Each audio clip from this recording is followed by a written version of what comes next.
Democracy depends on a free press. Please support our independent journalism at democracynow.org/give. A major focus of President Trump's address Tuesday night was tariffs after imposing stiff new tariffs on America's three largest trading partners, Mexico, Canada, and China. Early on Tuesday, President Trump doubled down on his decision during his speech. They're about protecting the soul of our country.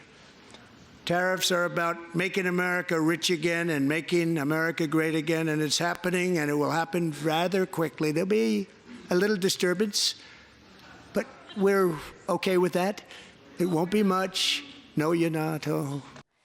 For more on the tariffs, we're joined from Ottawa, Canada, by Hadrian Mertins-Kirkwood, senior researcher at Canadian Centre for Policy Alternatives. His most recent piece, 10 Trump-proof nation-building projects for a strong, independent Canada.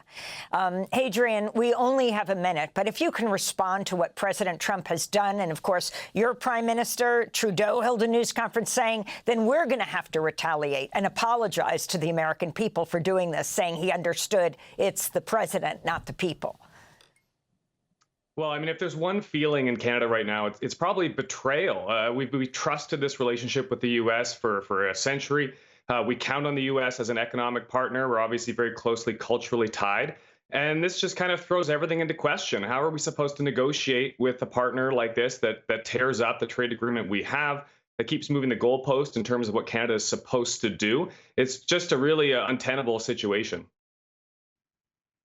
And Hadrian, what do you think will be the impact? Because especially in the Midwest depends a lot for its oil and even energy in some places from Canada. Yeah, so we see this. I mean, this is going to hit both sides of the border really hard. There's no winner in a trade war. Households are going to see costs grow up by a couple $1,000s a year. I've seen different estimates. But there's also thousands, maybe tens or even hundreds of thousands of jobs at risk. That's going to, hit both sides of the border due to this trade war. It's going to hit Canada more proportionately just because of the size of our economy. So Canada almost certainly will go into recession immediately because of these tariffs. And Hadrian, what do you think will turn this around? And what is the response overall of the Canadian people? Right now, we're seeing from our federal government, they're treating this like an ordinary trade dispute. They put tariffs on us, we'll put tariffs on them.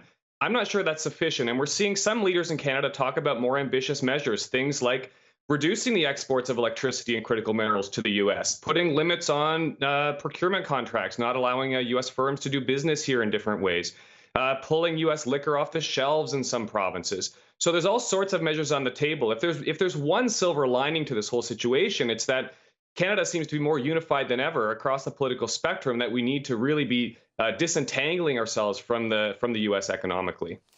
Hadrian Mertins-Kirkwood, thanks so much for being with us. Senior researcher at the Canadian Centre for Policy Alternatives, speaking to us from Ottawa. We'll link to your piece, 10 Trump-proof nation-building projects for a strong, independent Canada. Democracy Now! Is funded by viewers like you. Please give today at democracynow.org/give.